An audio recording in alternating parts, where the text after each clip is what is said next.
Hi, my name is Chris Dancy, and I'm known as the world's most connected person. By 2009, I digitized all of my medical record, and then I had my first wearable in 2011. By 2012, I had more wearables, and I was quantifying more things in my environment. By 2012, I got into genetics and microbiomes and blood and those types of lab results. I got really into like what I could measure inside. I consider myself like a cyborg anthropologist. Come on! Oh no! Welcome to my house. Come on in. I'd like to show you around.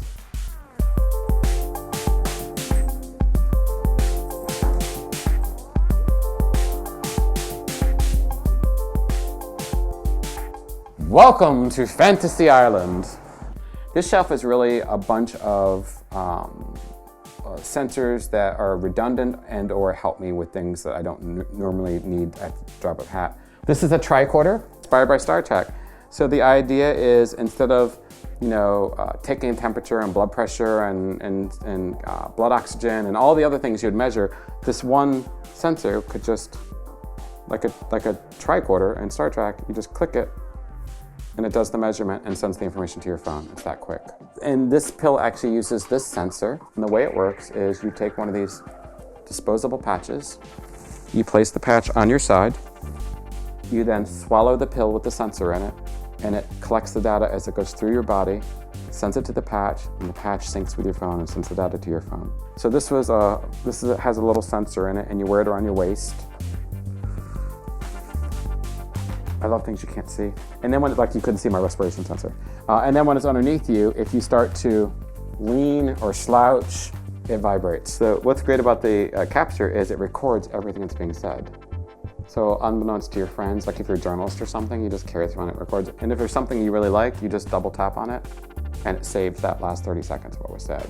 The interface used to be the keyboard, then the interface was the mouse, then the interface was the screen, then the interface was the voice. Now the interface is the body. And next the interface will be the environment. So now we're in my living room, and I think it's really important for me that technology is always invisible, so you don't see it. So most people, when they enter my home, they don't notice all the things that are happening around them. So each light bulb is actually connected to the internet individually. So each one has a MAC address, just like your computer or your cell phone.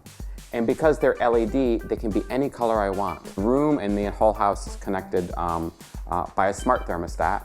And the smart thermostat can know when I'm not at home or home and adjust the temperature accordingly. So sometimes it's good if you got guests coming to visit you that you're not fond of and you want them to leave, you slowly raise the temperature. How many sensors? Oh my gosh. In your house? Not anymore. I mean, when I first started, it was really easy because I counted between the things I wore and the things I used on my phone, little applications or programs on my computer, or services I paid to manage those things. It used to be, like in 2008, like 700 or 1,000. But like when I checked recently, maybe in 2014, I mean, it was like 20,000 things measuring everything. When I created the system that defined the different types of data. So soft data was anything I would do online that other people could see. So soft data, like it was probably a lie. Core data is the blood, the genetics, the brain waves. Those are things that are proof that what you're doing in the hard data and the soft data layer are working.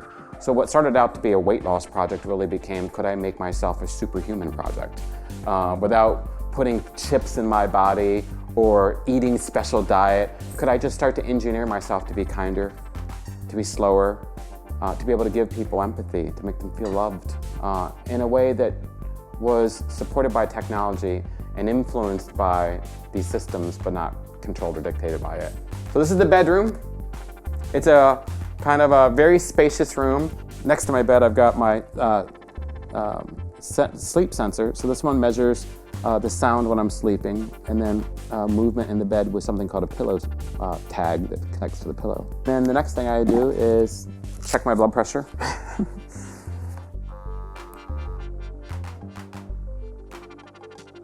I like the idea of creating a therapeutic that works in concert with the friends in your life, the devices in your life, the environments in your life, to help slowly guide you back to a place where there's peace of mind and health.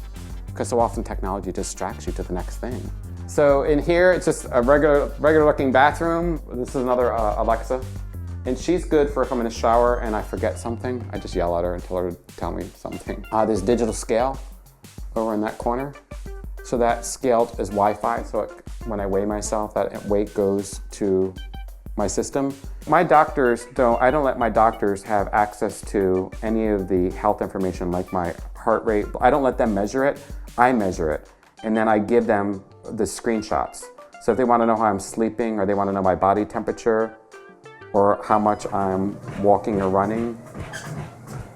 Oh, the mic is moving too much.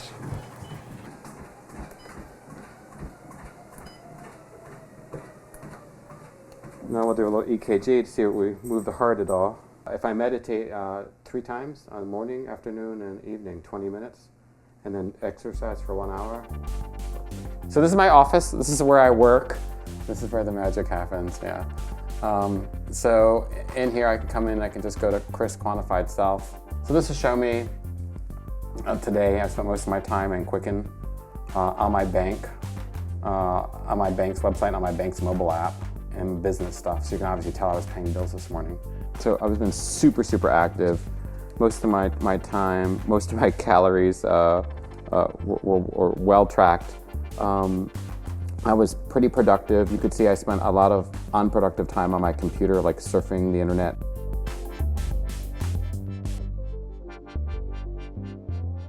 Right, so it all goes to my Google Calendar or it all goes to the data.chrisdancy.com platform that we saw earlier, automatically, yeah. One of the things I'm really studying for 2016 is the nature of time, because I want to create a data time machine. So I want to be able to collect enough information and be able to order it and display it so that you could create an environment like a room with enough sensors and feedback loops to actually change the perception of time for someone. We could say, this we can measure. We could use light and an instrument to say, no, that's quantifiably red. So how do you move from mental qualia, something you can't see that it's red, to something where you physically can see it's red? So what I've been working on is a system to actually map data to cognitive qualia, to try to figure out what data would need to be present and then re-represented to actually believe that this room was red all of a sudden. Shuffling songs by Madonna.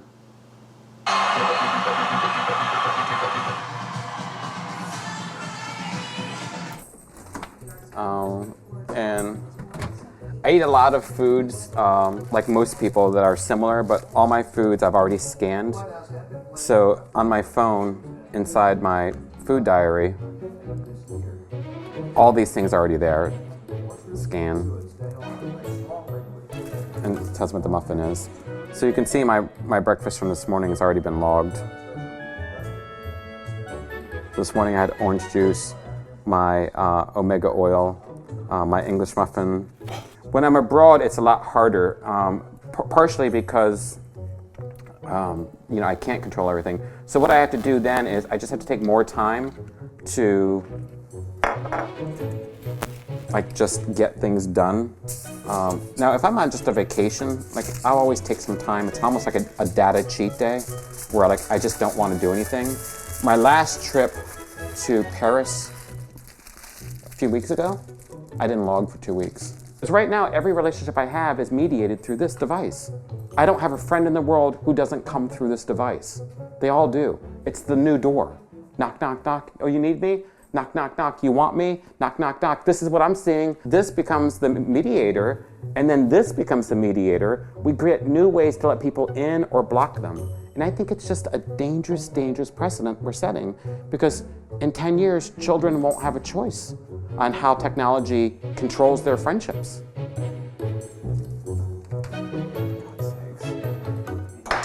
Oh boy, that's your bone. See, that's my bone. Sorry. For the next 4 years, I'll definitely be actively tracking and watching technology and understanding how it's affecting me and the world around me. I don't think I'll be doing it much beyond that. 5 years ago, everything I owned fit in one bedroom and fit in a box. And today, my life is huge. 4 years ago, I didn't recognize my body. 3 years ago, I don't recognize my mind. 2 years ago, I don't recognize my heart.